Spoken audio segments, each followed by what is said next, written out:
Wu Jin Shin will get back up and walk off the pitch. However, number 9, Greg Adams for the Shoremen is still on the ground as he finally sits up. But it looks like he will have to come off. Number 13, Cole Gifford, waiting on the sideline to be subbed onto the pitch. Adams finally up on his feet and will walk off the pitch, I believe. Woo Jin Shin there, just getting some water on the sideline. Not sure if he'll come off, but looks like nobody was warming up for him, and he will be good to continue in this Centennial Conference matchup between the Washington College Shoremen and the Swarthmore College Garnet.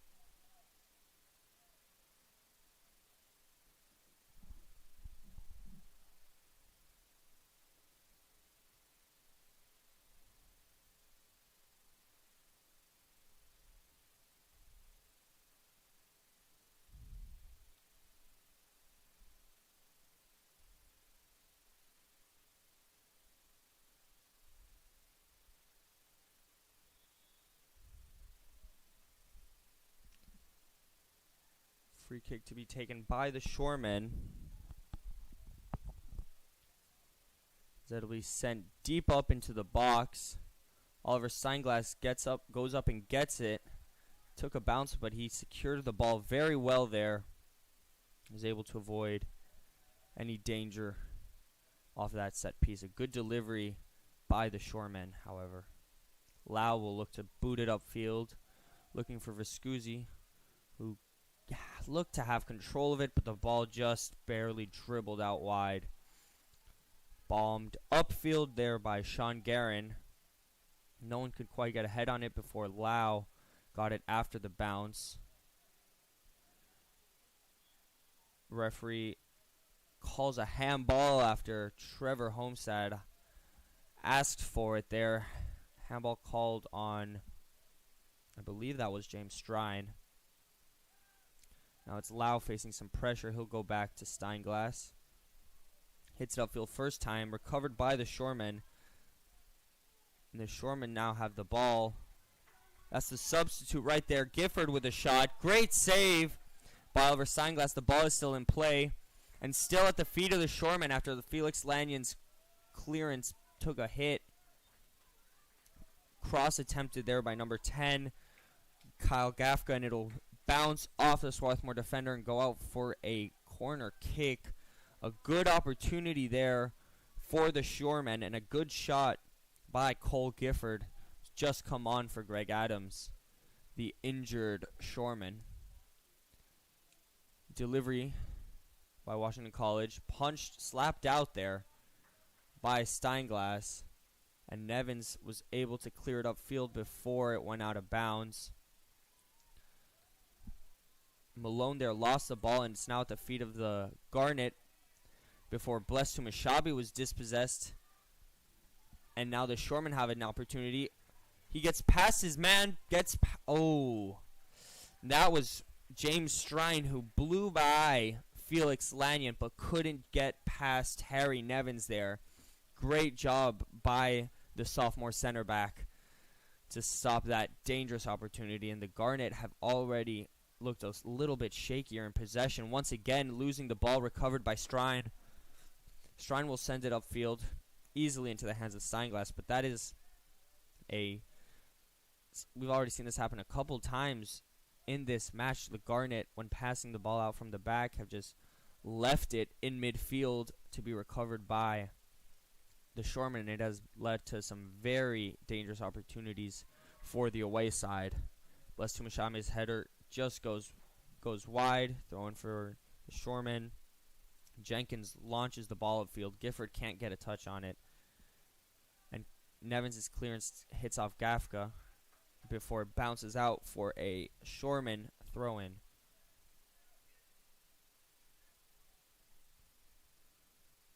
Gafka on the ball, loses it. Homestead now. Homestead looking for help. Still has the ball. Decides to send it back to Lau after no one made themselves available further upfield. Lau looks for Tumashabi. Tumashabi with a little flick on, but Bradley trying to chase it down, can't get to it. Jenkins on the ball. And that ball to Chatham, now sent back to Campbell, who will launch it upfield. Header won by Gross. Headed back out by Guerin. And at the feet of the Shoremen, that was Harrison Malone, whose pass went to Ben Lau. Tumashabi trying a little move, can't get past Jenkins. And Jenkins will just put the ball out of bounds.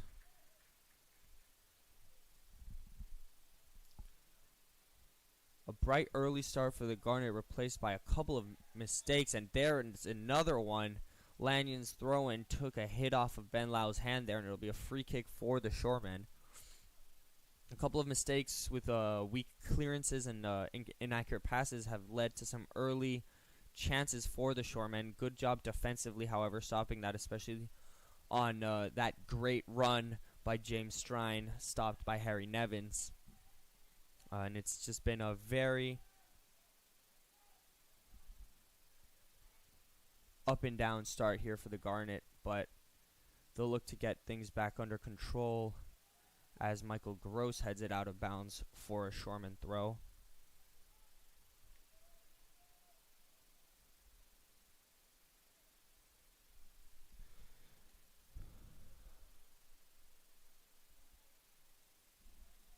Throw in looks to be taken deep. It will be. Still floating around at the edge of the box, and Michael Gross's clearance takes a hit there off of Strine, and will go for a goal kick for Oliver Steinglass.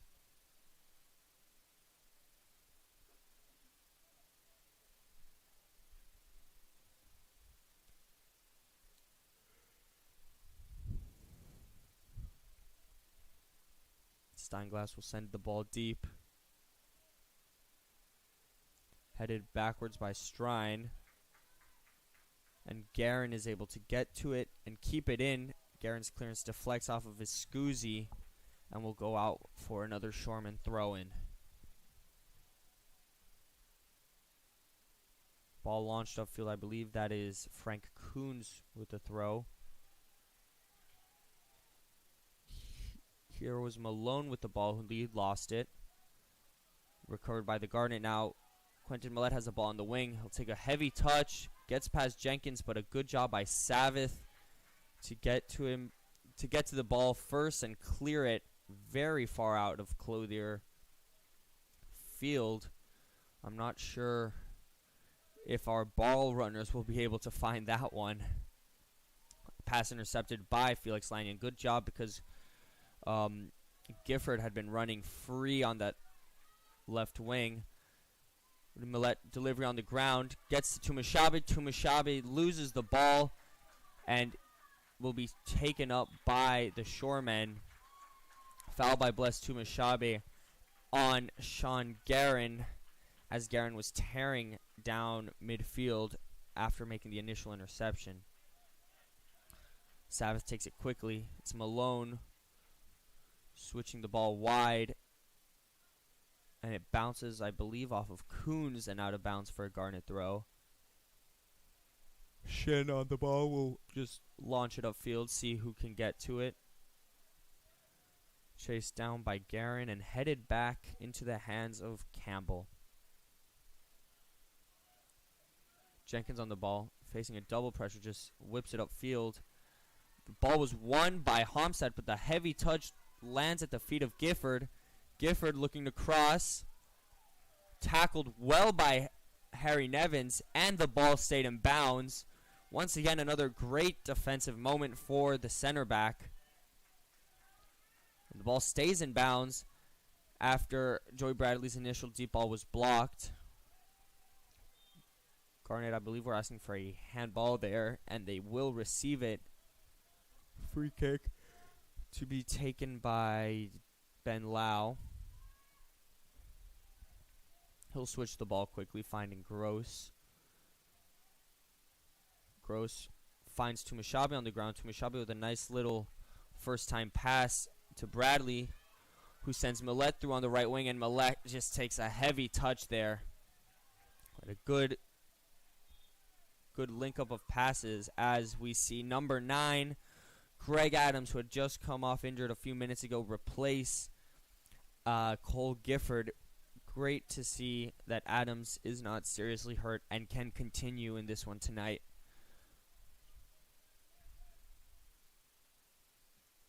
Kick taken by Campbell. That one will go deep. Header won, though, by Homstad, who will win this follow-up header. And the ball will land at the feet of Woojin Shin. It's a 4-on-4 counterattack. Woojin Shin will take it by himself, and his shot will bounce wide. And a good job there by Savath of pressuring Shin into the shot, because Shin was about to have runners on the wings, as now Gifford will immediately check back into the game after just having come off, and will replace number 5, Liam Mansfield, the senior. Ball sent upfield, won once again by Homestead. Coons wins the header afterwards, but a nice little pass by Woojin Shin as the ball is called for a free kick, I believe. Yeah, a free kick for the Shoremen. I believe there was a collision there between Viscusi and his defender. Ball sent upfield. The initial header was still in the air, so it was cleared well by Ben Laut, but recovered by the Shoremen, and a great delivery into the box there. Easily into the hands of Oliver Steinglass. However, I believe it was Coons with the cross there. Bradley on the ball, gets it to Millette. Millette loses the ball, but maybe he didn't. Sorry, I didn't see very well. Savath with the clearance. Lanyon's header goes to Gofford. And the Shoremen look to score right now. Interesting through ball sent by Strine, but good defensive positioning by Ben Lau, and a smart job by Oliver Steinglass to come out and grab the ball, and it is left in safe hands.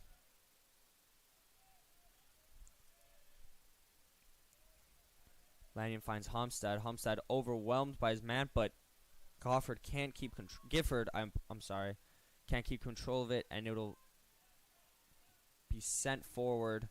Viscusi couldn't get to it as Gafka dispossesses Millette there, but immediately loses the ball on his pass. Nevins looking to send Viscusi through, and the pass will just roll wide.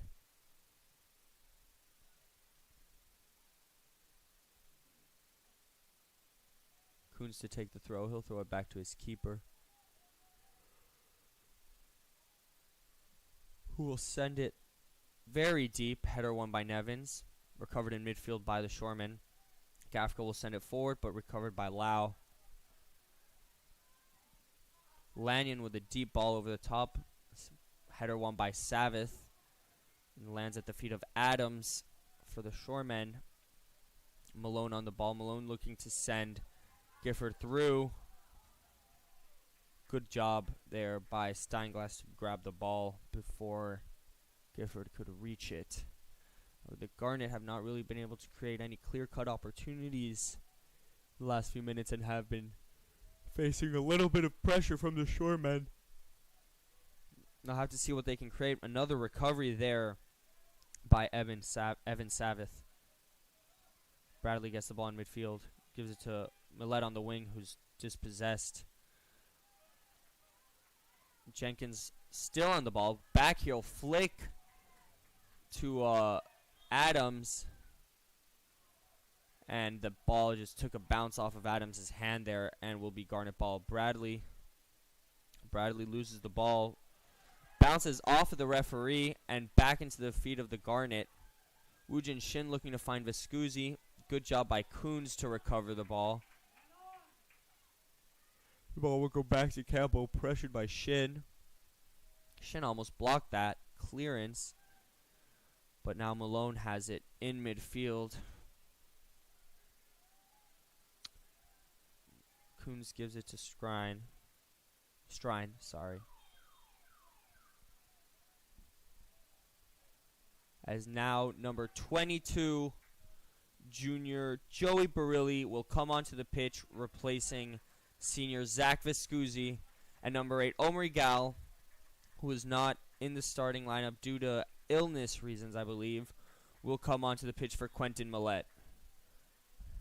And it's great to see that Gal will be able to play tonight, as it could be the last Centennial Conference home game for the Garnet. Ball sent forward. Header won by Woojin, but he flicks it backwards. Chased down by Adams, but Nevins beats him to it.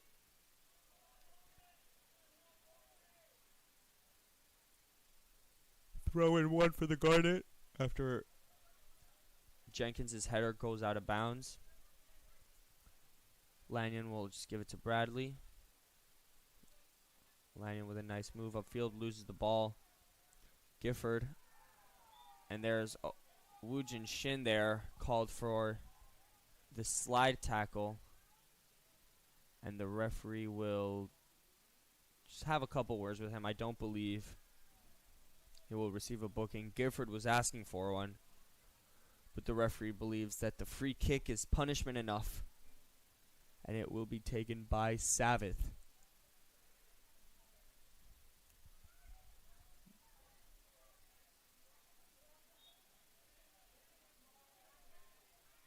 Savith will play it short.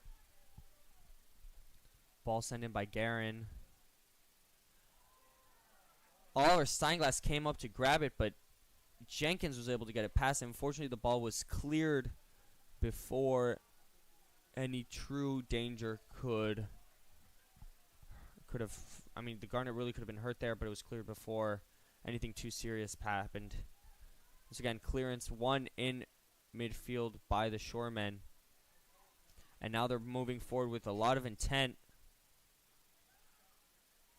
Shoremen still have it. Malone was looking to shoot, and the referee judged him to have been dragged down by Trevor Homestead, and now the Shoremen will have a free kick at the edge of the box.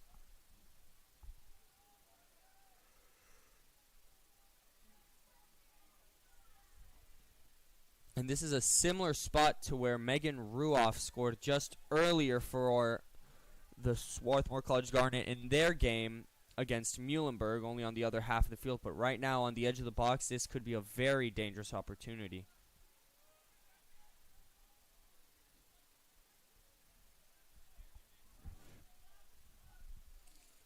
Jenkins is lined up to take it,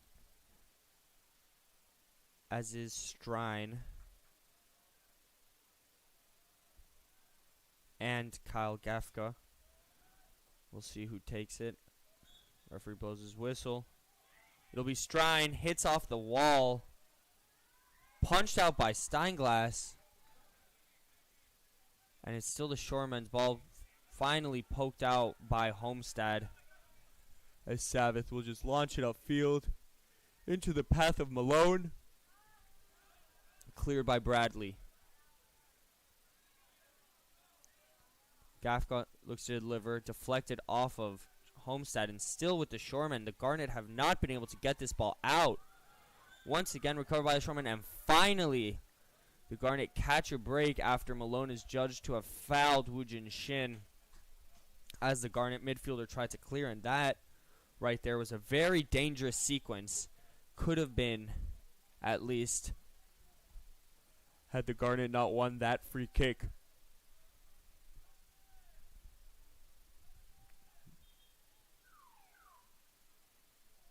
And we'll see another double substitution as number 10, Charlie Ward, will come onto the pitch for Woojin Shin, and freshman Sean Nolan will replace Joey Bradley.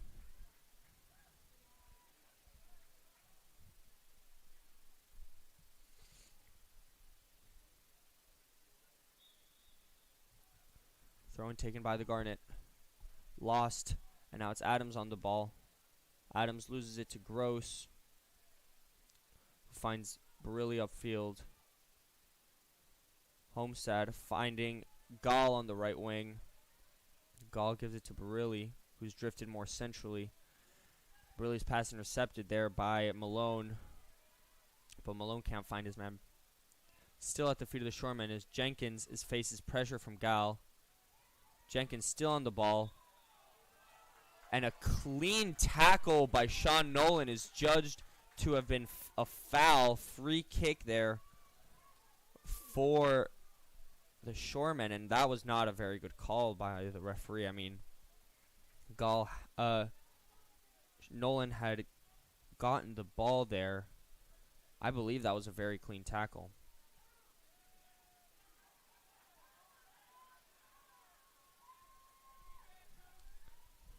Savith will take it, sends it into the box. Header won by Nevins, and will go out for a Shoreman throw-in.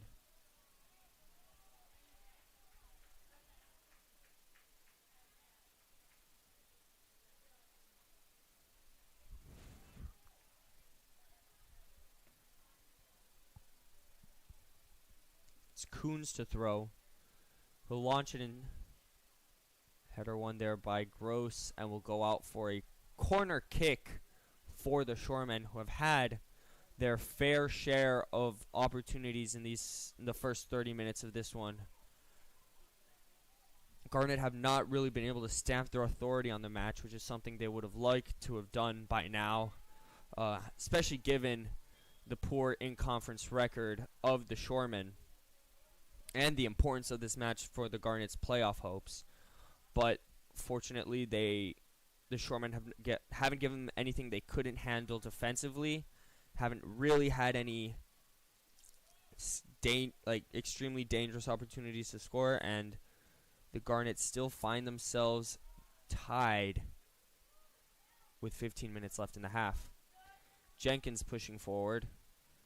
Jenkins on a run, tackled very well by Homestead, who gives it to Gall. Gall slides past Jenkins. Finds Nolan back to Gall in a nice little exchange of passes to evade pressure for the Garnet. Steinglass on the ball. Finds Nevins. Nevins will launch it upfield. And it'll go out for a throw-in.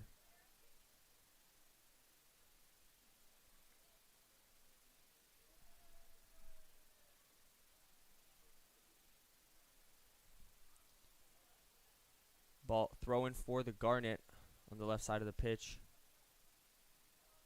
Michael Gross on the ball. Ball sent upfield by Lau, and Omri Gal was not going to reach it, so it'll just roll into the feet of Campbell, who will pick it up as Tumashabi jogs over to him. Campbell with a deep punt. Header won by Adams there. Adams on the ball, sending Strine through on the right wing. Strine facing up against Gross. Decides to cross it. A good delivery. Header by Adams. And it will just barely bounce wide. And a very dangerous opportunity there. Adams was able to connect on a beautiful delivery by Strine. And the Garnet will watch it go out for a goal kick. Couple more substitutions as number 26, Eric Guads, will replace Gafka in the line on the pitch right now.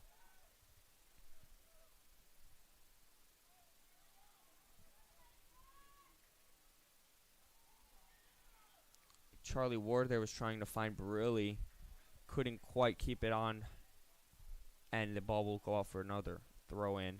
Strine volleys it over his head. And Adams flicks it on. Gifford on the ball now. Gifford, sorry. I apologize. It'll be a throw in for the Shoremen. To be taken by Coons.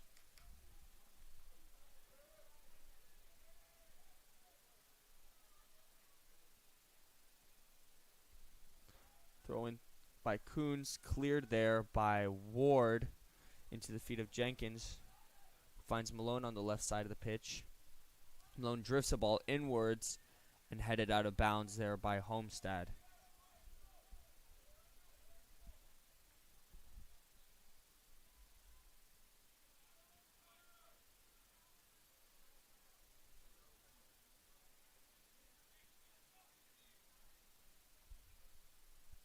Deep throw in by Jenkins, headed out by Lau. Recovered by Guads there at the edge of the box, but his header will just go into the hands of Oliver Steinglass.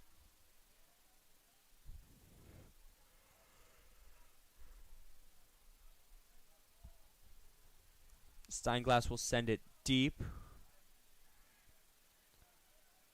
Nolan couldn't quite get it. And now it's Malone on the ball, challenged there by Homestead. A very good tackle. Charlie Ward has the ball. He'll send it backwards to Gross. Gross trying to get past Strine there. I was looking for Tumashabi, but bless Tumashabi just kept running there. And the ball will be put out for a Shoreman throw-in now, as junior Connor Gill will run onto the field to replace Tumashabi. And number 8, Remy Kriz for the Shoremen will replace Greg Adams once again.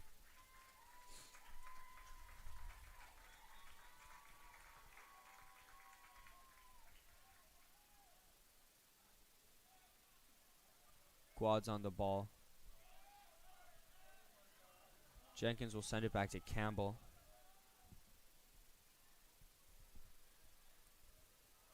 Headed out of bounds by Felix Lanyon.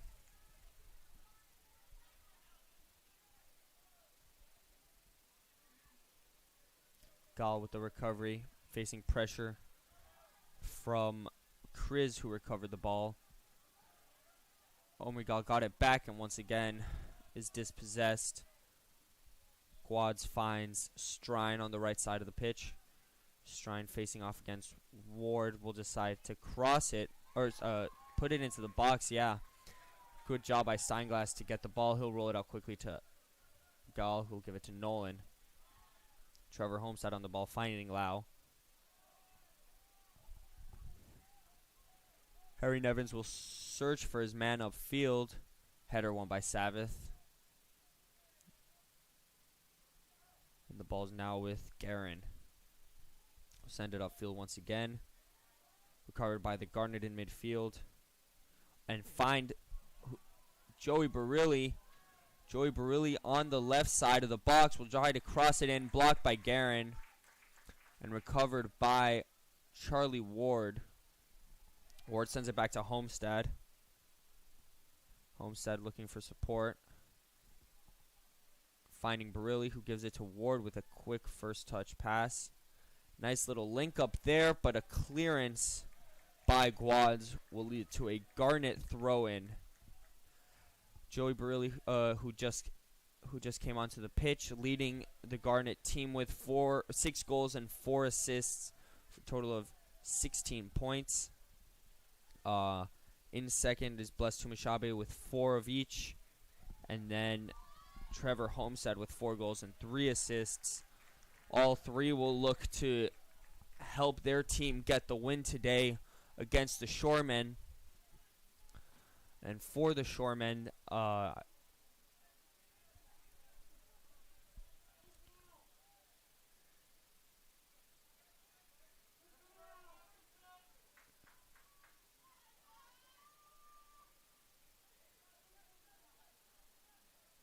free kick for the Garnet. And it is and for Washington College, it's James Strine leading his team with 7 goals and 11 assists. Header there by Nevins into the hands of Campbell. And then Greg Adams, who has 5 goals and 3 assists, now on the bench. Had taken a bit of a nasty knock earlier in the game and had to come off. Fortunately was able to come back on. And so both difference makers on each team looking to get their team ahead at the moment, both with just under 7 minutes left in the half. Both teams have only taken 2 shots in the entire match. This game has been a bit of a a bit sloppy. A lot of possession lost in midfield by both sides as Gal finds Gill, and Ben Lau gets the ball on the right wing. Ben Lau, who jumped forward to join the attack. His cross is blocked out by Savith and will go out for a corner kick for the Garnet. The Garnet's still in search of that first goal of the game. Homestead will take this one.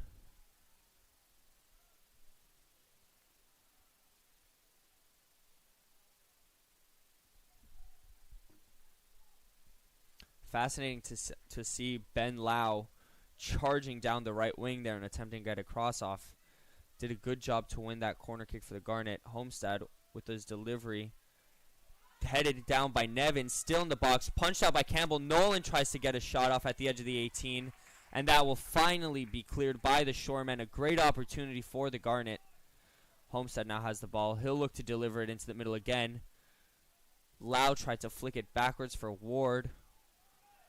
Ward has the ball. No, sorry, that's Barilli.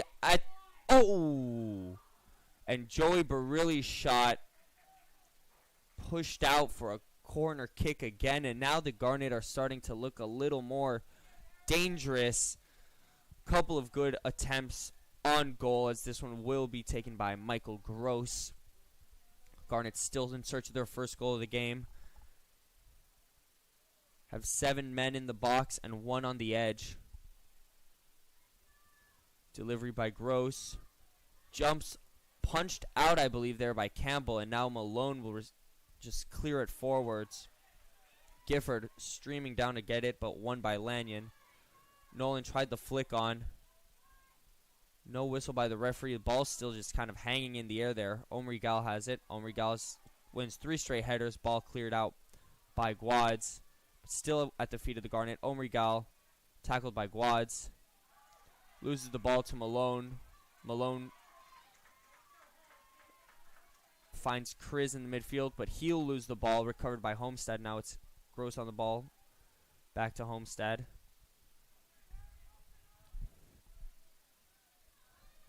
Lau gets the ball. Finding Homestead. Homestead gives it to Gill in midfield, who will play it first time to Ward. Ward on the ball. Facing pressure there from Chatham. Referee calls a foul there by Aiden Chatham. And a free kick for the Garnet.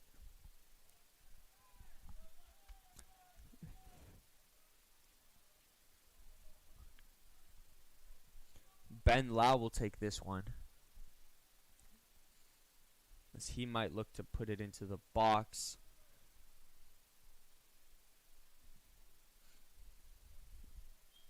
Ben Lau from half field will play it on the ground to Homestead and starts tearing down the right wing, asking for it again, but Homestead instead will play it to the other side. Michael Gross on the ball. Michael Gross breezes past his man and will take a shot. An ambitious effort there by Michael Gross just over the bar. And that could have been a beautiful goal for the Garnet. Instead, it will be a goal kick for Gavin Campbell.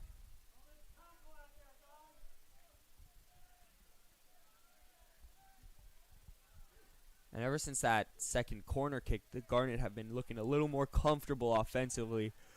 A little more aggressive. Really looking for that opening goal before the half ends. Ball sent forward by Coons. Header won by Lanyon. And ball won in midfield by Gall. Finding Ward. Ward gets past Savith's tackle. And Guerin will tackle the ball off of Ward and out for a Shoreman throw-in. But that could have been, once again, another dangerous play. And a great job by Ward to get past the initial tackle there by Evan Savith. Jenkins will launch it upfield, straight to the feet of Homestead, who will turn and give it to Lau. Nevin's pass flies by everyone, almost intercepted by Malone, but instead will stay in the feet of the Garnet. Omri Gala had been the one to reach that pass first.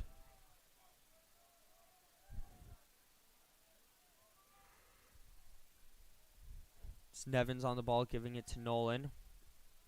Garnet trying to maybe take their time building this attack. Instead, Lau will launch it forward, looking for Barilli. Landed at the feet of Barilli, but he was unable to control it, and it will be a goal kick for the Shoremen with just about a minute and a half left in this first half.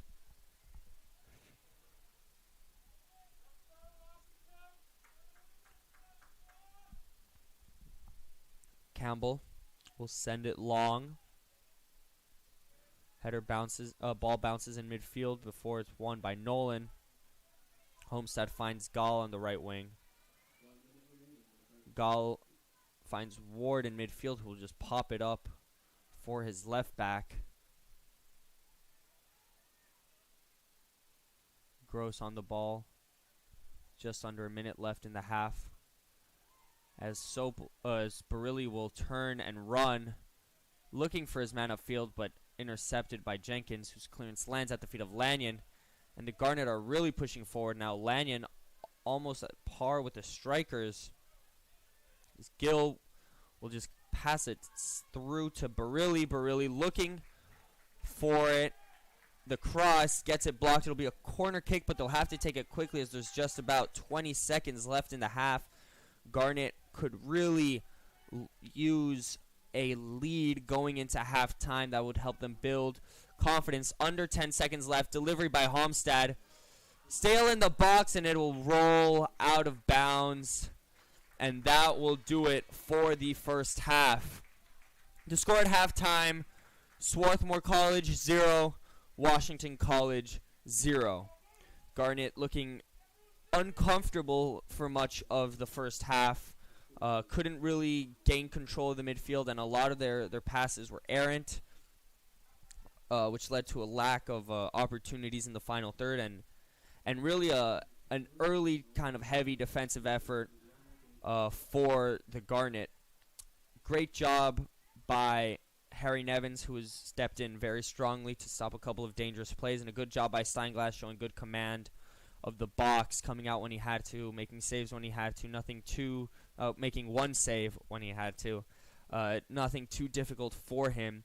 Near the end of the half, the Garnet started to really build momentum, play a lot more strongly. As we saw, they had 3 shots in approximately the final 5 minutes of the half. Hopefully they'll be able to build this late momentum and build it into the second half and come out strongly in the second half and take this lead. Swarthmore, the Garnet, as recently as 7 years ago, could not have envisioned this. But in succession, every year has been a record-setting year.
Why choose Swarthmore? Wow.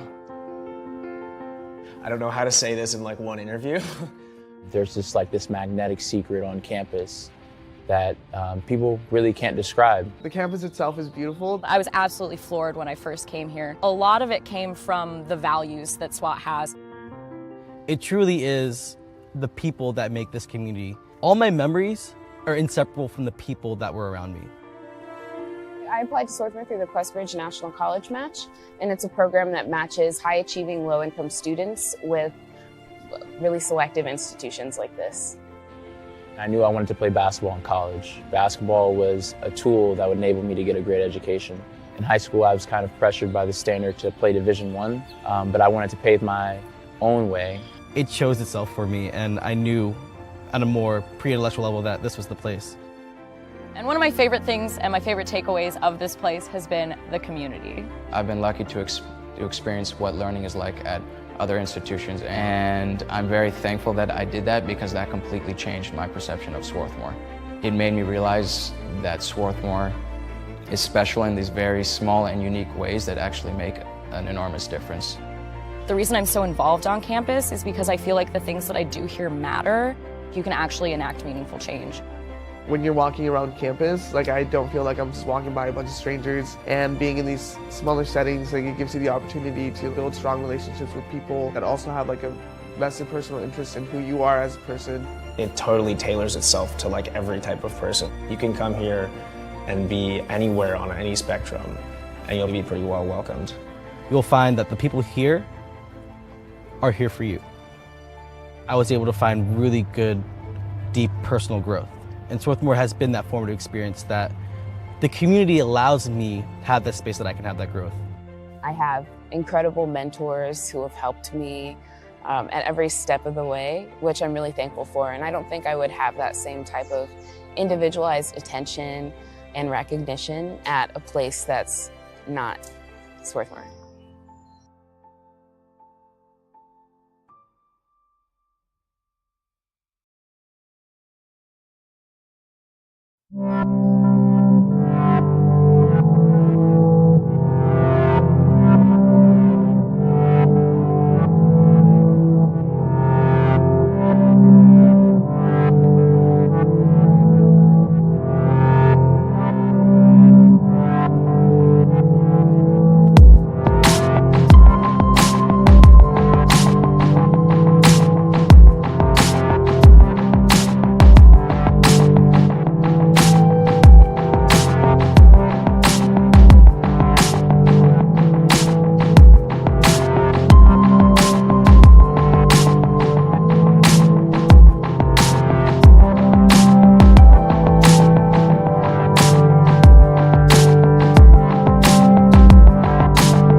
Garnet, as recently as 7 years ago, could not have envisioned this, but in succession, every year has been a record-setting year.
When you're in college, you kind of find out who you are.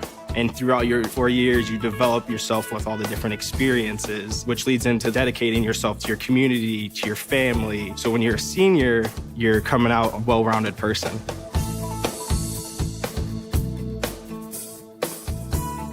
College has given me the flexibility to pursue my passions and my interests outside of the classroom and outside of the court or field. I've had the ability to get into different activities and organizations, and I've recreated my identity for myself aside from just being an athlete.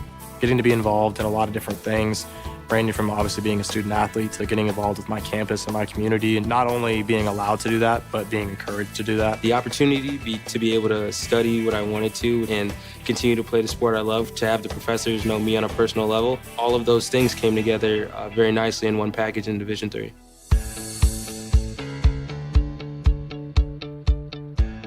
Being a part of the different activities and organizations that I've been a part of, I'm actually able to see myself where I'm like, hey, I actually can make a change. I'm one person that can make a difference. It really helps you develop thinking from other people's perspectives and looking at problems from outside the box. Division III has helped me to develop teamwork skills, critical thinking skills, time management skills. I've definitely learned how to really be myself. I found out, yes, I am actually a good leader, and yes, I can actually put myself forward because I am good enough. I can do it.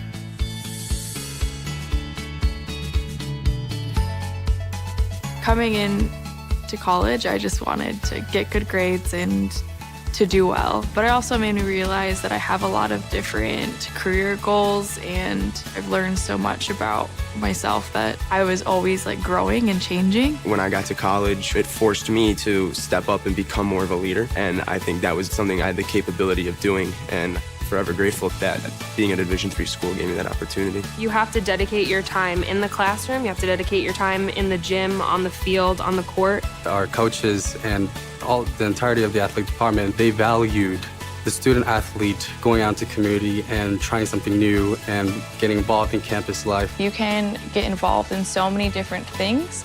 So the possibilities are truly limitless for what you can do with your college experience. You can kind of make it your own in the Division III setting. So I would encourage people who want to have flexibility to pursue different interests and passions to go D3.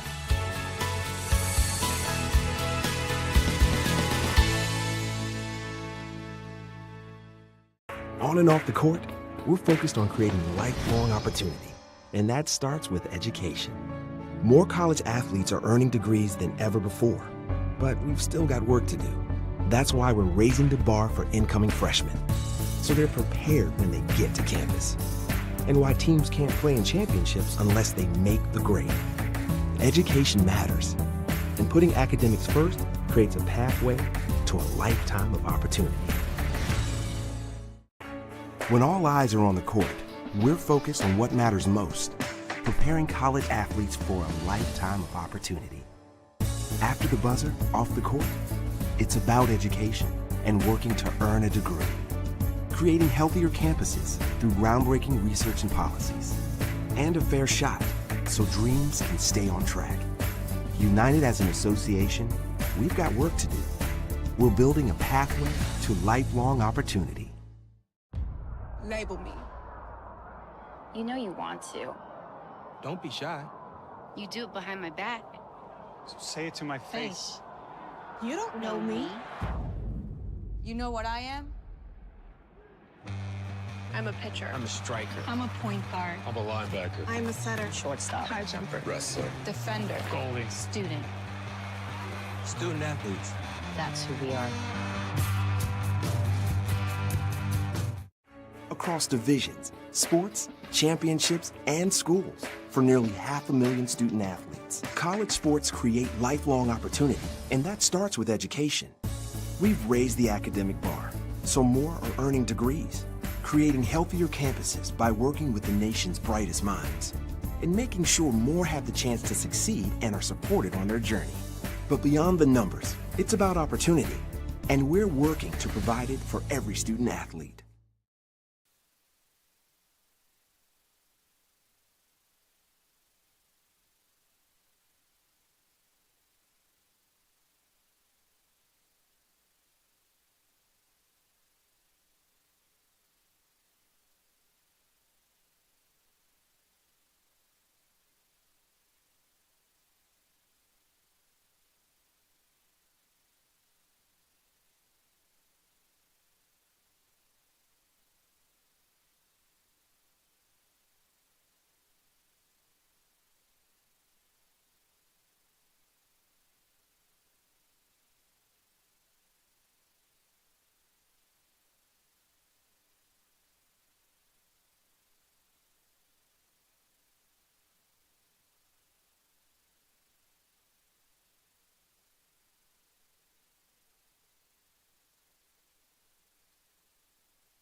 Welcome back, sports fans, to the Garnet Sports Network for the second half of today's Centennial Conference matchup and Senior Night matchup here at Clothier Field between the Swarthmore College Garnet and the Washington College Shoremen.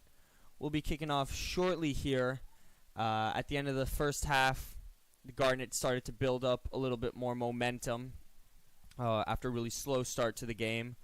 Early on, some weak clearances and inaccurate passes out of the back led to a couple of chances for the Shoremen and a lot of a contested, let's say, midfield battle in which neither team really grabbed the upper hand, leading to a total of 4 shots between the two teams through 40 minutes. The last few minutes or so, it started to pick up a little more for the Garnet.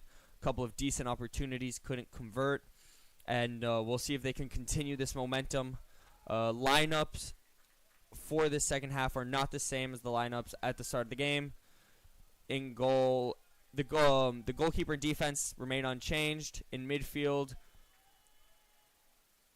also unchanged. However, Joey Barilli and Omrigal get the nod for the second half over Quentin Millette and Zach Viscusi, who started the match. And here we go, kickoff for the Shoremen. Guads will send it up deep, looking for Adams. Header won by Michael Gross. Joe Barilli trying to get the turnaround. Coons couldn't quite win possession, was able to poke it forward, and Guerin had to clear the ball before Tumashavi could get to it. It'll be a throw-in for the Garnet. Barilli quickly to Gross. Gross will look back for Nevins. Nevins takes his time, makes a decision, sends it deep, looking for Tumashabi. Header there won instead by Guerin. Gross with the recovery. Tumashabi gets it on the wing and then loses the ball. It'll be a throw-in for the Shoremen. Frank Coons will launch it up deep, looking for Adams, but it didn't quite get to his man, and it'll be Garnet ball again. Joey Bradley, Trevor Homestead, they're surrounded by 4 defenders, somehow able to get it out of there and back to Harry Nevins. Now it's Lau on the ball. Lau will send it back to Steinglass. Nevins. I think he was looking for Joey Bradley there, but his pass just drifted all the way back to Savith, who sends it upfield. Savith was looking for Gafka, but the ball was lost, and Gifford was judged to have fouled Nevins after the defender made the recovery. Woojin Shin, long low ball for Barilli. Barilli has Bradley overlapping. Instead will decide to cut infield and look for Gall on the other side of the pitch. Omri Gall facing off against Jenkins. Jenkins does a good job, no foul, but Gall still has the ball. Gall looking to cross maybe. Instead passes it on the ground for Barilli. Barilli finds Shin at the top of the box, and Woojin Shin! Goal!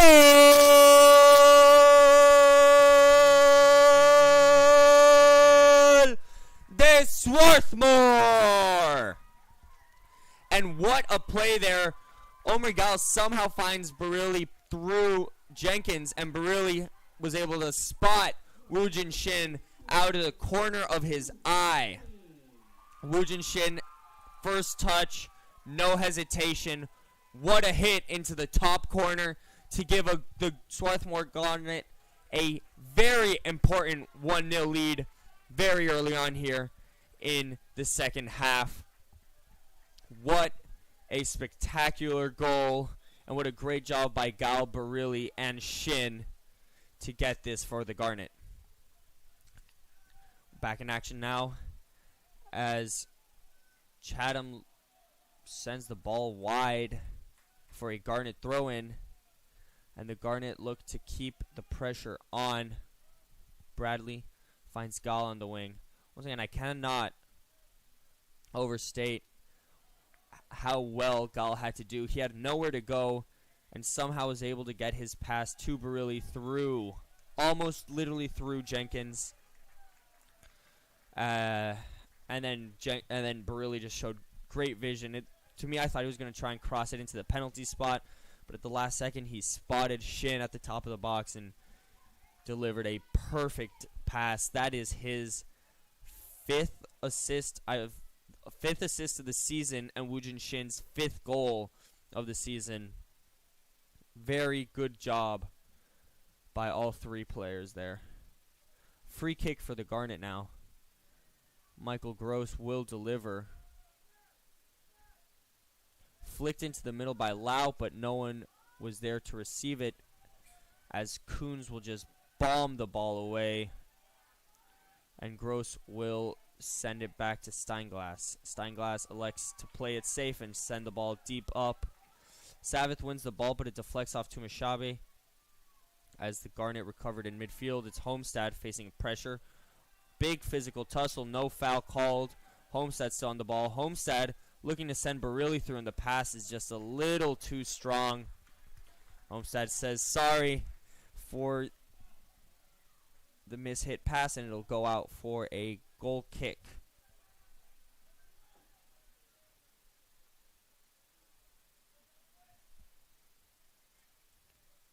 Ball sent upfield by Campbell. Header won there by Homestead and recovered by Shin in midfield. Shin will just take one touch and hit it on the half volley to Barilli on the left wing. Barilli gets a good first touch past Coons, trying to deliver it into someone else again, but this time his pass couldn't find anyone and was cleared well by Chatham. Deep ball for the Shoremen, and it's a tussle between Adams and Nevins. No foul called as Adams loses the ball. Cleared straight into the path of Guads, however.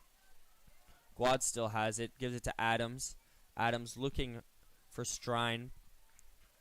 Cannot. And the ball will be cleared off of Strine for a Swarthmore throw-in.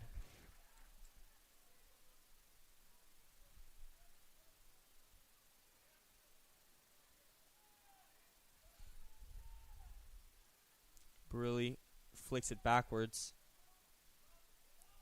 Referee calls it in the Shoreman's favor. I believe it went off of Joey Bradley there.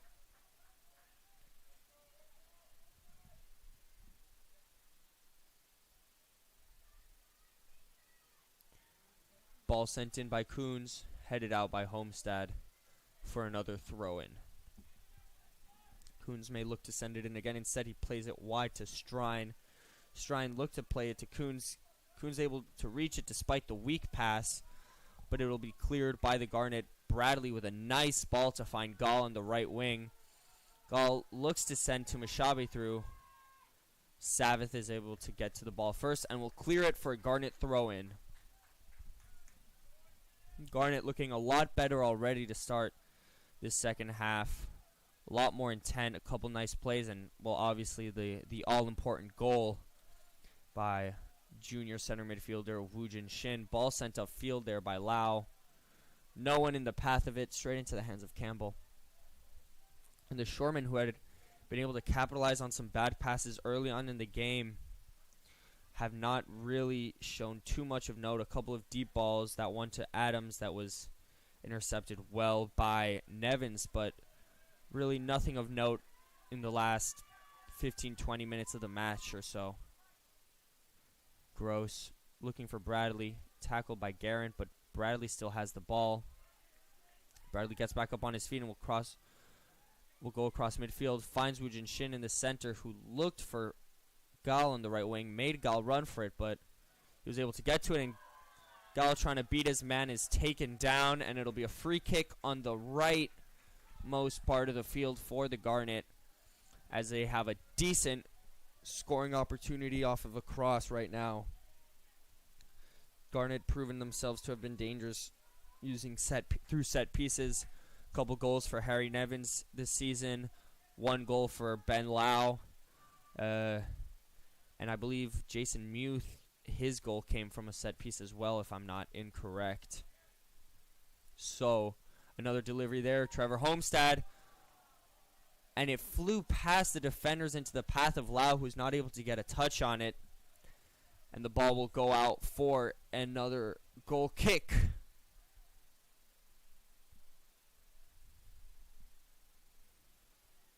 Goal kick to be taken by Campbell.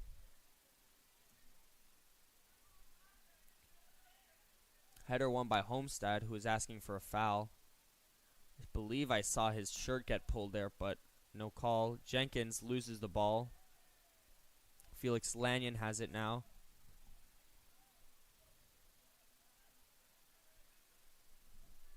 Ball at the feet of Homestead. Was pressured by Gifford, but instead was able to find Barilli losing the ball there. Squads. Finds Chatham. Chatham looking to send Strine deep, and it's not a bad pass at all. Strine able to get it before it goes out. Facing Michael Gross. Oh, gets past Michael Gross, gets a shot on, and that'll be a goal for the Shoremen. The score is now 1-1. And what a play there by James Strine. It'll be his, and that was just such a nice play. Gets it on the far right side, just does a great move to get Michael Gross off balance, and somehow is able to tuck his shot into the furthest corner of the net. 1-1 now here at Clothier Field. That'll be James Strine's 8th goal of the season. After a beautiful, beautiful pass by, I believe it was Chatham. And if it was Chatham, then that would be his first assist of the year on the through ball to Strine. Garnet, who had looked kind of in command for the last few minutes or so, now find themselves back on equal pegging against the Shoremen. Homestead holds off Gifford, passes it back to Nevins. Ball given to Steinglass. Steinglass's pass is off target, and Lanyon can't bring it in. That will be a throw-in for the Shoremen, as now number 3, Harrison Malone, will come onto the pitch. He's replacing the left back, Del Jenkins, on the field right now.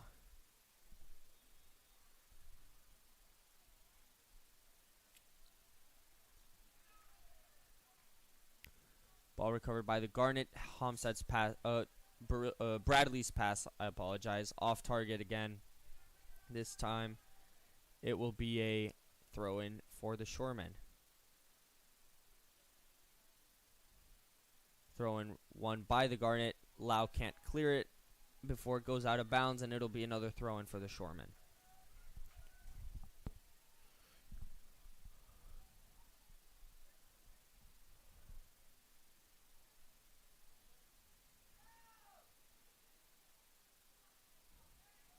Ball cleared out.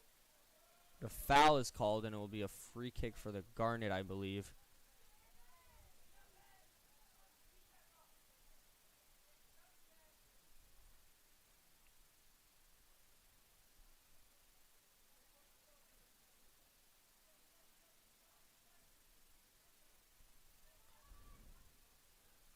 Ball sent through for the Shoremen. Good step by Nevins, but he can't get it out. Still at the Shoremen's feet. A bit of a crisis there in the box. Just a bit of bedlam. Strine will look to cross it, and then that will finally be cleared out by Homestead. Still Shoreman ball, however. It'll be a throw-in for him. Ball sent back to Guads. That's Coster on the cross, but it'll be cleared out. And now Bless Tumashabe has the ball. Bless lays it off for Omri Gal as the Garnet look to move forward and find a second. Beautiful ball by Woojin Shin, and a great first touch there by Joey Barilli. Joey Barilli double teamed there. Got past Coster, but Guerin was able to win the ball back before clearing it out for a throw-in.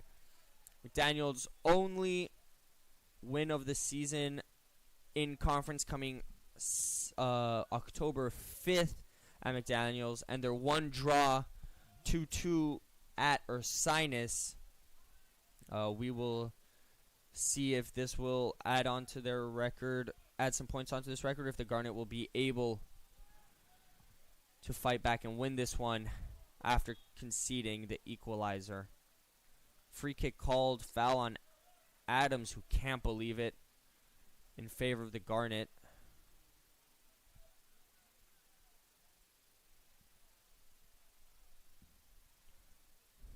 Nevins will take it on the ground. Shin back to Nevins. Nevins facing pressure from Adams. Will just launch it upfield.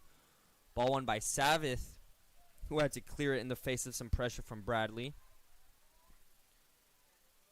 Lau had flicked it up back to Oliver Steinglass.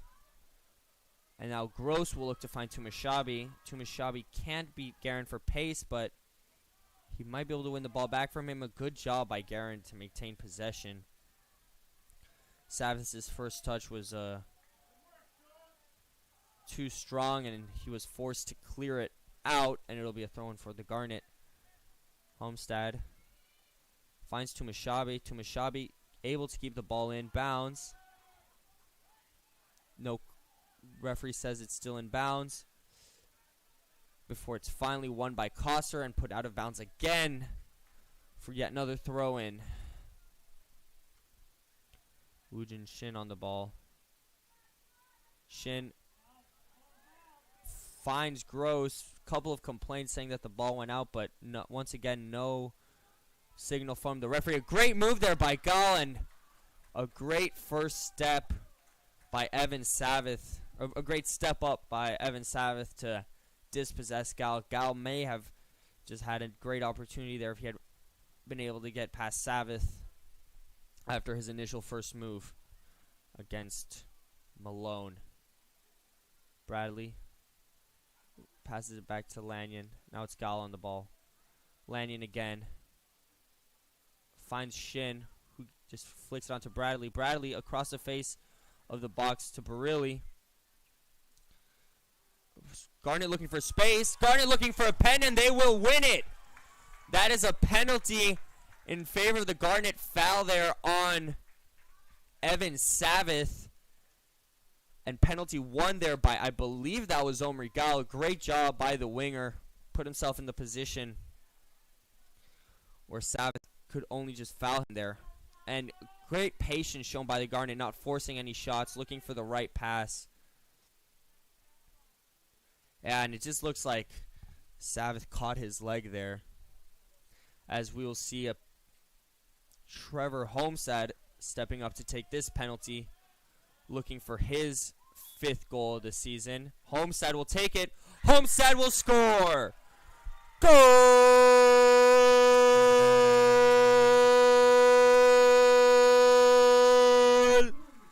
De Swarthmore scores now 2-1. As the Garnet are able to quickly recover from conceding the equalizer to Strine. And the Garnet retake the lead. Perfectly taken penalty by Homestead. As we are now joined by our very own Jacob Brady here to finish the rest of this game off. How you doing, Jacob? Oh, I'm doing all right. I was just overwatching some volleyball. Got the 3-0 win over there, so always good to see there in prime. Great performance from the volleyball team. There's Guads. Coster now gets the ball, passing it up to Adams, but his pass will drift past him. Nevins can't control the ball, so it's still with the Shoreman. And a good ball there, but great job by Ben Lau to put in the tackle. Yeah, fantastic job by Lau. Great vision there, just to see that ball in a quick reflex. To intercept. Push away there. Nevins now on the ball. He'll send it long, looking for Tumashabi. Aerial battle won there by Guerin.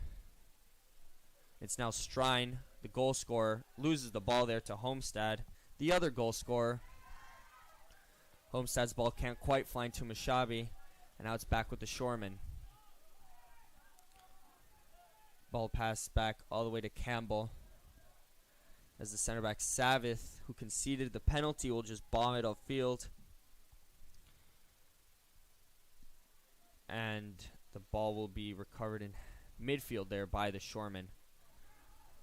Just a poor pass there from, not quite sure who it was, but Michael Gross misjudges it, and Strine recovers the ball. Great tackle by Michael Gross to recover, and that is a dirty tackle there. Strine hits Harry Nevins in the ankle. Strine accepting responsibility. He didn't really have any bad intentions there. Yellow card, however, just for the risky tackle. I apologize for calling it dirty. That was just, kind of instinct, but Strine owning up to it. Harry Nevins, fortunately, stands up quickly, and play will continue. Michael Gross there trying to just waiting to see the ball go out. Just didn't sense Strine sneak up to him, but a good job to recover and get the ball back. Yeah, I mean, quickly. just got a little bit overconfident there, but obviously a fantastic recovery. And then, yeah, talking about that tackle there, that's just, you sort of get in your head, you're just like, gotta win this ball, it's sort of a do or die moment, and end up committing, obviously, a poor tackle there. Ball bounced around midfield, recovered by Kafka. Kafka double team there, loses the ball. Bradley faces a tackle there from Chatham, I believe. No whistle call, good tackle. And the ball will roll out of bounds for a Shoreman throw in, as Ben Lau couldn't catch up to it before it bounced out.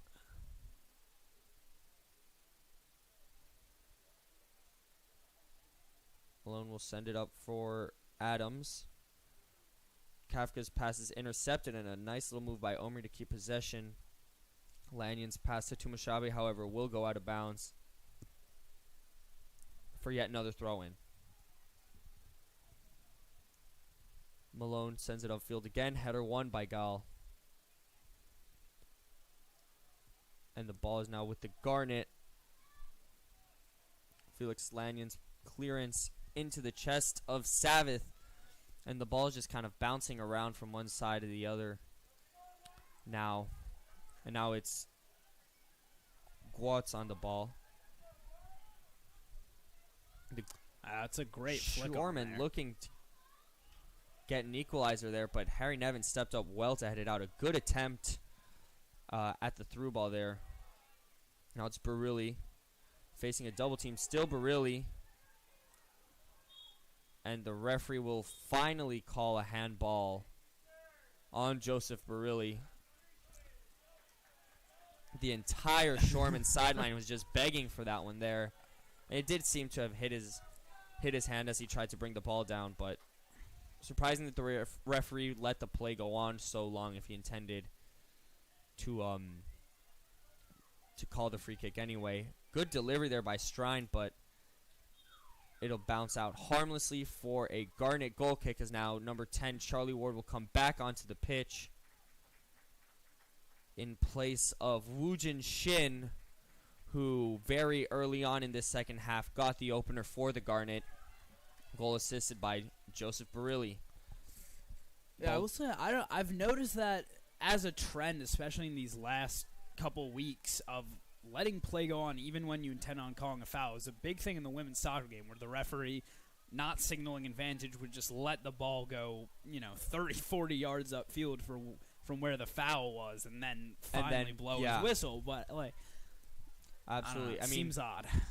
For the women's game earlier today, I was the ball boy, and I saw the linesman would wave for offsides, and the referee wouldn't turn to look at the linesman until like 15 seconds later, when the play had already developed very heavily, and then he'd finally call it back and blow the whistle.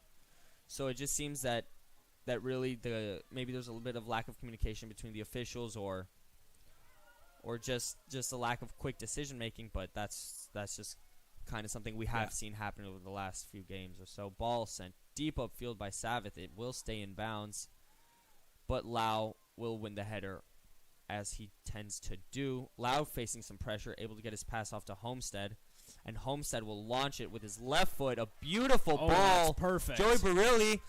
Oh, Barilli there had a great move. Almost gets past Campbell, but Campbell did a spectacular job to get his hand on that ball. If Barilli had gone around him, it would have been 3-1 for the Garnet.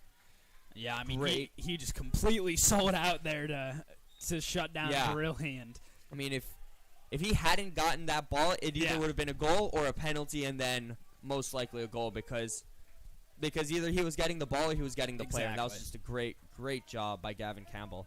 And a beautiful inch-perfect pass there by Trevor Homestead, who's been, absolutely superb throughout the season. I mean, he's been one of the best players on this Garnet team for a while now, but this season, adding to his goal-scoring tally as well, he's taken his game to a whole other dimension. Yeah, I mean, as we've known, he'd scored one goal in his career. Yeah.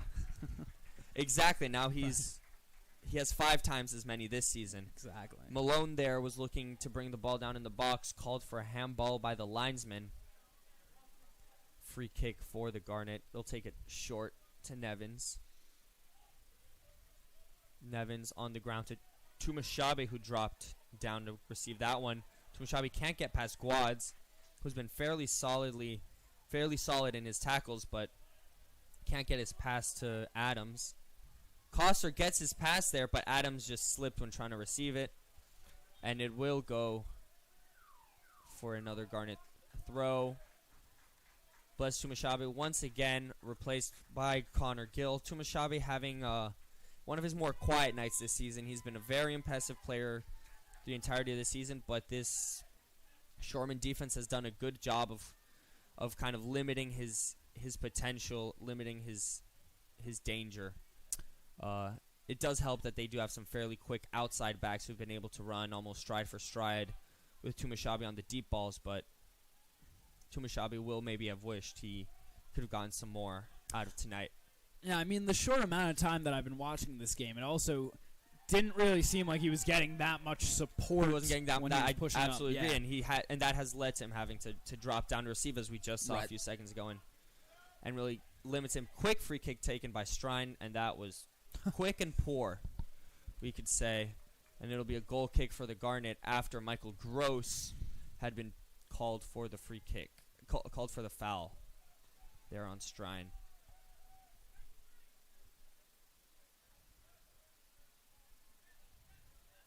Charlie Ward facing a double team. Ball rolls back to Nevins, who will look for Gall but can't quite get it to him. Lanyon blocks Malone's clearance, but it'll just go out for a Shoreman throw. Malone can't really make up his mind on who to throw it to. Ball flicked on, but won in midfield by the Garnet. Homestead beats Guads to it and is looking for support right now. Can't really find it. Has to pass it back to Gross. Homestead brought down there by Gifford. Gifford pleading his case with the referee. Can't get him to change his mind, and Homestead is now on the ground. Getting stretched out by his teammates. Referee calls for time. Hopefully just a cramping of that hamstring. Didn't look like it didn't look like the kind of challenge that would really hurt him, but I mean, he's been playing for almost 70 minutes now. It's not unusual for him to get a bit of a cramp after a challenge like that. Said we'll get back up. Talking to the sideline, maybe is looking for a substitution. As freshman number 29, Sean Nolan, will come onto the pitch in relief of Homestead, and that's not something that Garnet fans would like to see. Homestead, as we were just saying, been such an influential player for the Garnet over the last couple years. It doesn't look to be too serious, but he will limp off slightly.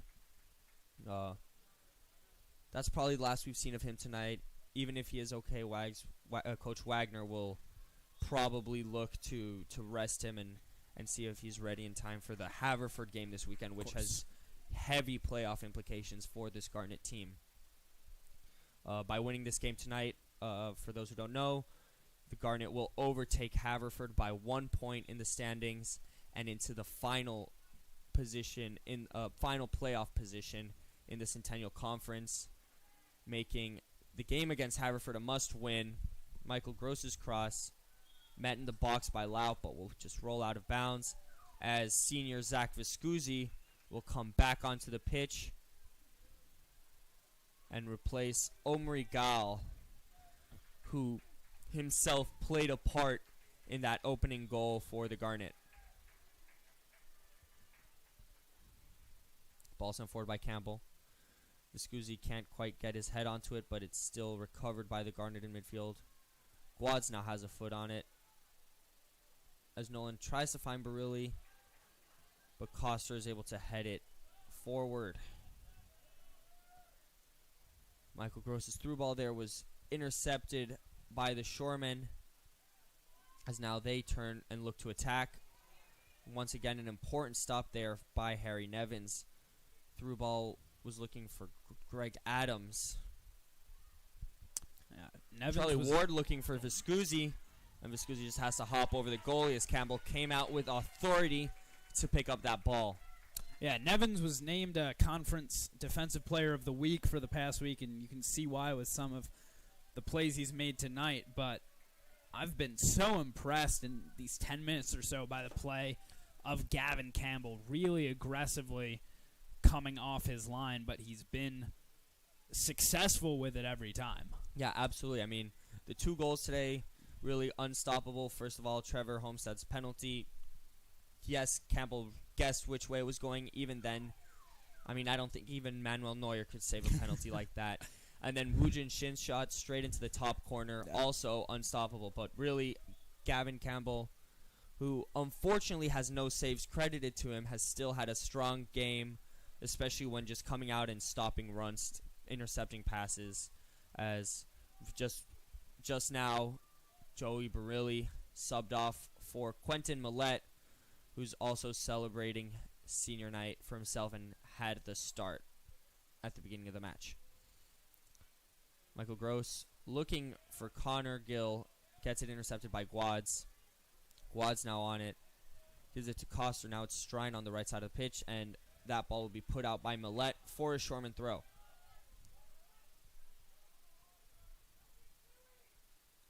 Strine has it on the right side of the pitch. He'll deliver a cross over the heads of everybody once again, and another goal kick for the Garnet. Strine, who we've already seen can be so dangerous on that right wing. I'm not sure if you were able to see this before you came up, but he received the ball on the right side of the pitch. Made a very nice move to get past Michael Gross, and then was able to slot it into the far bottom corner to equalize the game. So his shooting seems to have been a little more accurate than his crosses so far in this one. He hasn't really been able to find anyone to meet them. And right now we'll see a free kick for the Garnet after they were fouled in midfield. Maybe another opportunity for Ben Lau to deliver a cross into the box off this set piece.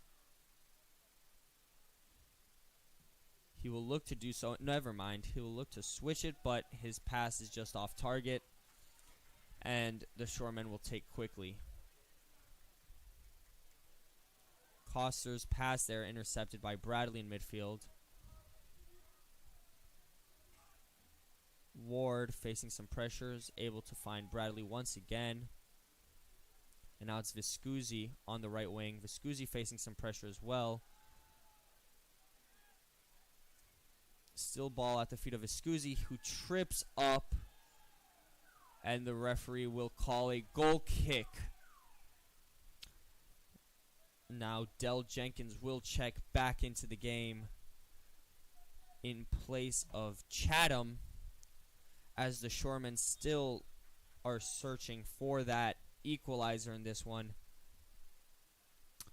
Haven't put a shot on goal since the goal that they scored, but still have had a couple of decent attacking movements throughout the match. A long throw there flies past everyone and once again recovered by Harry Nevins. And Harry Nevins, who had a slightly shaky start to the season, was sent off once, has really come into his own in the last couple weeks and is playing far better, far more like the Nevins that we had seen last season as a freshman center back, and has really continued that form tonight. Sean Nolan, we're going to switch it to Ward. Ward will just leave it for Lanyon instead. As Lanyon drifts past his defender, still has the ball. His pass now intercepted by Guads before Bradley pokes it away for a throw-in. And Washington's definitely been getting pressure upfield. They've just failed to find that last pass into the box. And obviously Nevins, Lau as well have been a big part of that. But, I mean, I think they can't rely on that forever, and they need to find a way to start generating some more ball control and keeping it away from Muhlenberg. Yeah, Washington. Pardon me, Washington. It's been all the other games. Volleyball. Volleyball, women's soccer. And there's a tackle by Guerin, but the referee calls no foul as Connor Gill went down. Ball recovered by the Garnet anyway. Ward's pass couldn't find anyone, and now Savith, the center back, will charge upfield. Much like we saw Lau earlier, Savith basically just grabbing Lanyon there and trying to throw him away. Good call there by the referee. Obvious call there for the referee, actually. And the ball will be it'll be another free kick for the Garnet. This one to be taken by Lanyon. We'll just send it backwards.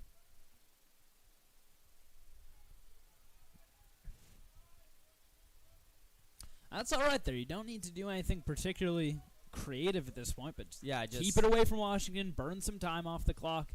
Maybe try to increase the lead a little bit, but don't have to be too aggressive there. Gill had lost the ball, but he recovered it well. Finds Lanyon on the wing. As the Garnet go in search of their third. Lanyon facing a double team, gets past it well, and is now fouled by, I believe that was Dell Jenkins. It'll be another free kick at the edge of the box for the Garnet, and a great job there by Lanyon to draw the foul. Was able to work his way in between the two of them, and this just went down with the tackle.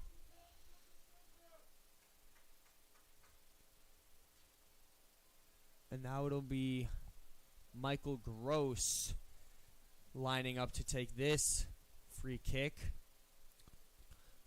will probably look to cross. I would be surprised if he elected to shoot from this angle. I mean, he's got a pretty good left foot. That is true.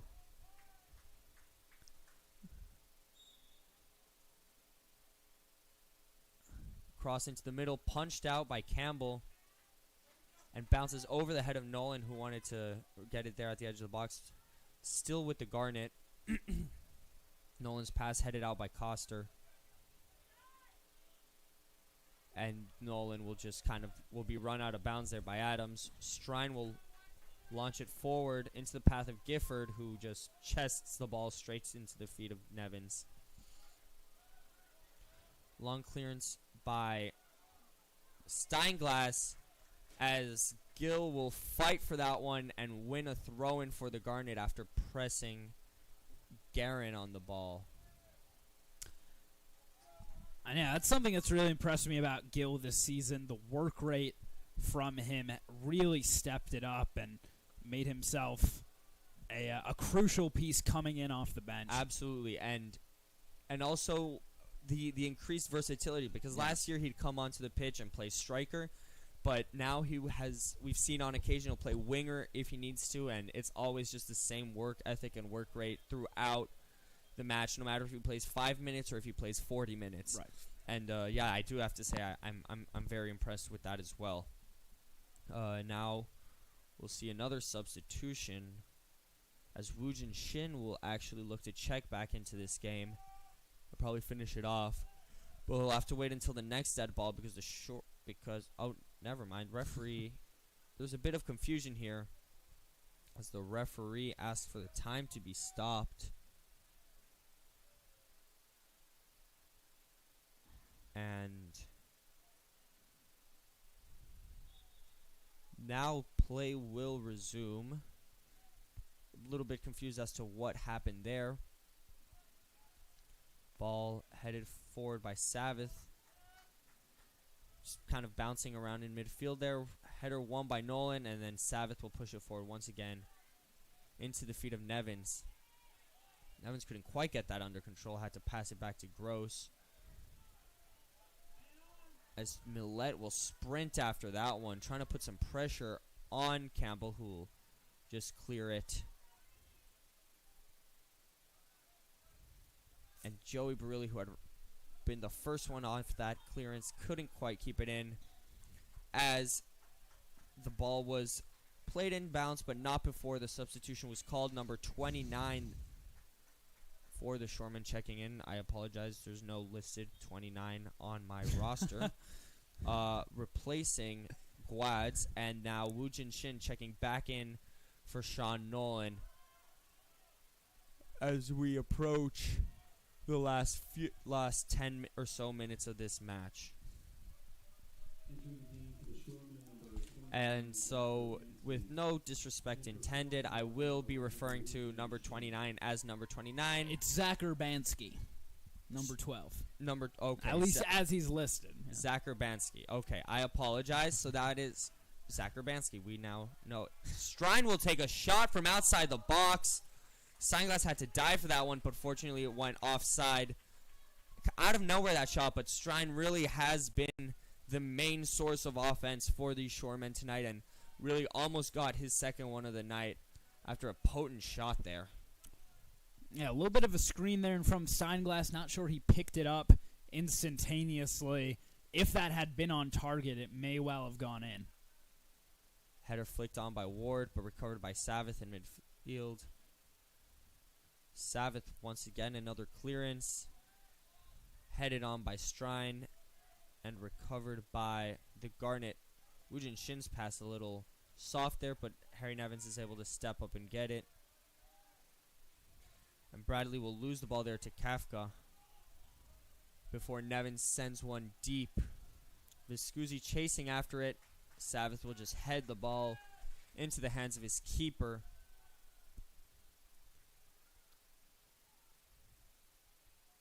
As Washington still push for this equalizer. Back again with Strine. Strine has his right back going down the sideline. He'll give it to him. A delivery there by Coster. Headed out by Lau. And Kafka can't control it at the edge of the box. Viscusi decides to just send that one up, but Zavith will get it before he goes out of bounds. That was a great overlapping run by Costa right there, seeing the open field and taking advantage of it. And it was also pretty solid delivery into the box, just well headed out by Lau.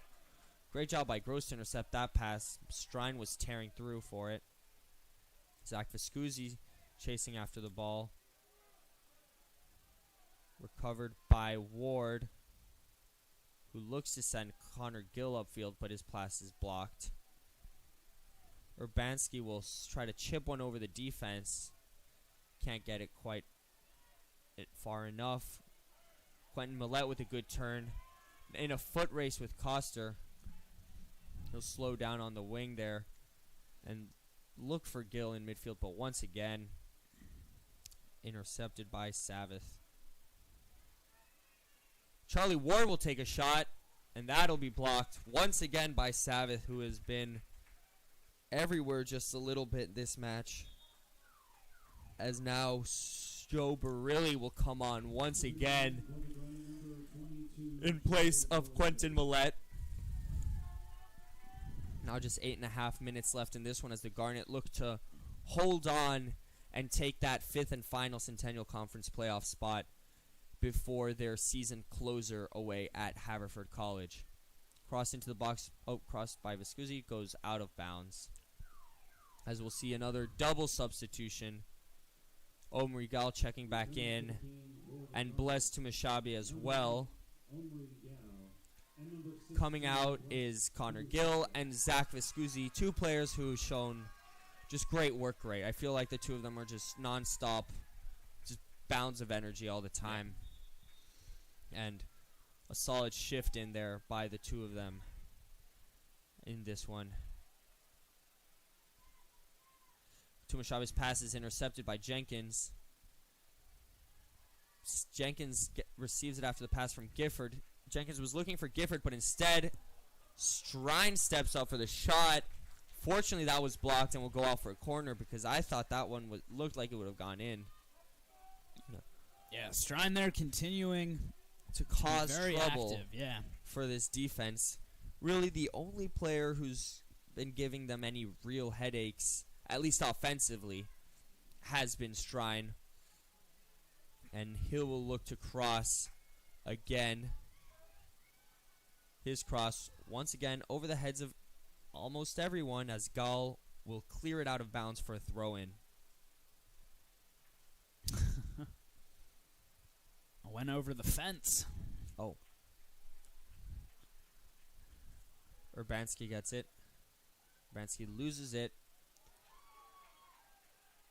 And Joey Bradley will clear it out of bounds after putting in a second tackle on Savith. Ball bombed upfield by Charlie Ward. And it'll bounce out for a Garnet throw-in. And Trevor Homestead will actually check back into the game. I did think his night was over after he came off a little bit hurt after that foul. Instead, he will replace Joey Bradley and play the last 6 or so minutes of his senior night here at Clothier Field. I mean, it definitely looked like when he brought back on Tumushabe, Gall and Barilli, clearly not comfortable with that one goal cushion, looking perhaps for a little more. Yeah. And Homestead will deliver another ball. That one looked good, but it was headed away by Coster, and a bit of an acrobatic clearance there from Guerin lands at the feet of Shin, who gave it to Homestead. Now it's Ward on the ball. Ward facing some pressure is dispossessed by Malone. The ball will be pushed upfield again by Gross. Lands back with the Shoreman. Malone sends it upfield. And Lau will find Shin. Omri Gal on the ball now. Omri Gal passes it back to Homestead. He gives it to Tumashabi on the right wing. Tumashabi taking on his man and beating him for pace. An ambitious shot from the outside edge of the box. And it will be saved easily there by Campbell. It's Coster on the ball now. Coster looking to send his man through. Header won there by Nevins. Shin will send Barilli upfield with a beautiful ball. For a second, I thought it was a clearance, but that ball is just inch perfect, and Barilli can't slide it through to Gall. Good interception there by Coster, who finds Strine, but Strine is called for the handball. Referee judged him to have brought the ball down with his hand.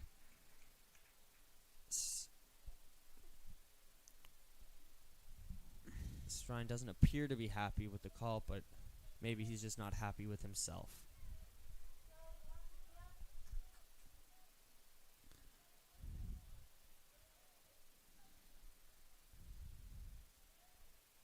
Lau has the ball, facing some pressure. Will send it back to his keeper. Steinglass gives it to Nevins, who finds Ward upfield, and the Garnet now have a chance to attack. Ward slots a ball through to Barilli. Barilli looking for some support, takes it himself. Well saved by Campbell. That ball straight to the keeper, but another good opportunity for the Garnet, who are looking comfortable and looking to extend their lead in the last few minutes of this one. It's had to get a little air underneath that shot. Had the whole back post open for him. Yeah. Gifford chasing the ball down. And tackle had been put in by Lau. Heavy complaints asking for a foul, but the linesman has judged it to have gone out for a goal kick.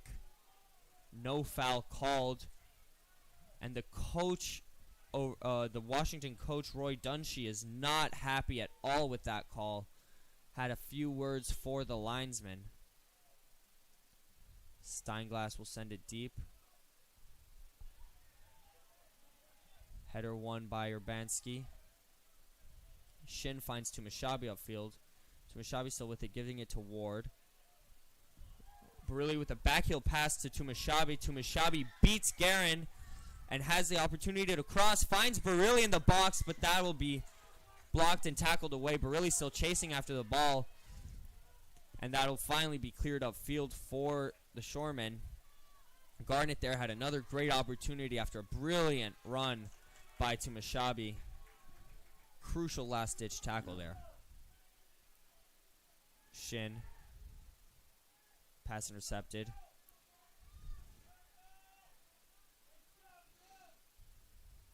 Homestead's pass a little behind Lanyon, but he's able to run onto it. And a deep, deep ball by Shin. Chased down by Coster and Barilli. Just headed out of bounds by Coster.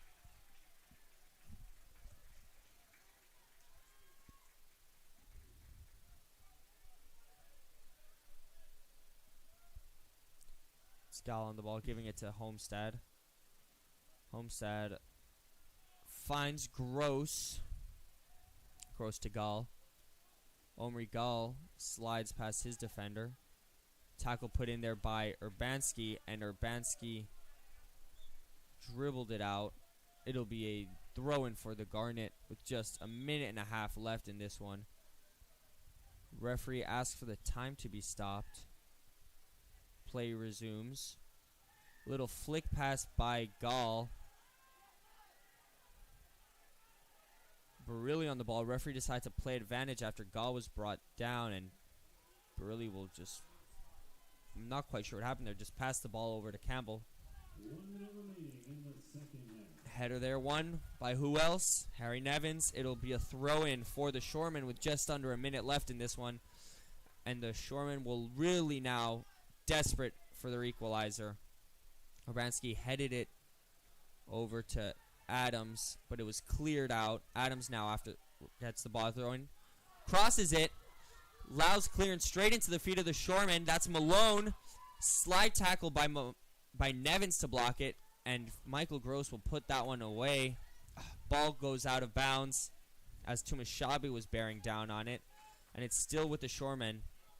And there Urbanski loses it, and it'll just be booted upfield by Barilli and out for a Garnet throw-in. And Tumashabi almost caught up with Garrett and won the ball, but there we go. 3 seconds left in the game, and the Garnet walk away with a 2-1 win on their senior night. Garnet moved to 5th in the table now with this win over the Shoremen. Shoremen's in-conference record falls to 1-6-1. Garnet, the Swarthmore Garnet, moved to 11-2-3 overall and 4-2-2 in conference. At the moment, Franklin and Marshall in 1st, Hopkins 2nd, Dickinson 3rd, and the Garnet are actually in 4th right now. Gettysburg still have their game to play. Gettysburg at the moment playing against Franklin and Marshall, who at the moment are 1st in the conference. The score to that game is 2-0 to Franklin and Marshall. So the Garnet will now move into 4th position. That would mean that they would, if the standings stay as they are, they would play in the play-in for the playoffs. I apologize. Sorry. Bit of a word scramble there, and they'd be in a position to host the 4-5 game at the moment. Which would also be it all boils down to this weekend's matchup at Haverford College, where the Garnet will hope to solidify their playoff position. Jacob, what did you think of the game today? I know you weren't here for the whole of it, but from what you saw, what did you like? What did you dislike? What are your thoughts? I mean, I think it's good when you have a team like this where you can sort of rely on both aspects of it. There was a period sort of in the middle of that second half where the Garnet were struggling in possession, struggling to generate opportunities upfield once they brought Barilli to Mushabe off, but they could rely on their defense in that situation to bail them out. Rely, obviously, Harry Nevins, Ben Lau standing solid, as always, at the back. And then later, they brought those guys back in and started generating consistent pressure, took the pressure off the defense. And it's great that when you can see a team that can really rely on both aspects of the game, when one thing isn't, necessarily clicking quite as well, you can rely say on your defense to step up, and then offense picking up the slack towards the end of that game. So definitely, from what I saw, pretty complete there for Garnet and looking solid at both ends of the field. Garnet winning 2-1 here at Clothier Field. Goals courtesy of Wujin Shin and Trevor Homestad. The Shoreman's sole goal coming from junior James Strine. Thank you very much. Have a good night. Oh, sorry. Before you do that, if we don't end up hosting the 4th game, this is the last game that I have ever called for Swarthmore men's soccer. Done it for 4 years now. It's always been a pleasure, and let's hope that they make the playoffs this year. Always I hope nice to see you to at Clothier Field for that play-in game. Yeah. Thank you, everyone, and have a good night.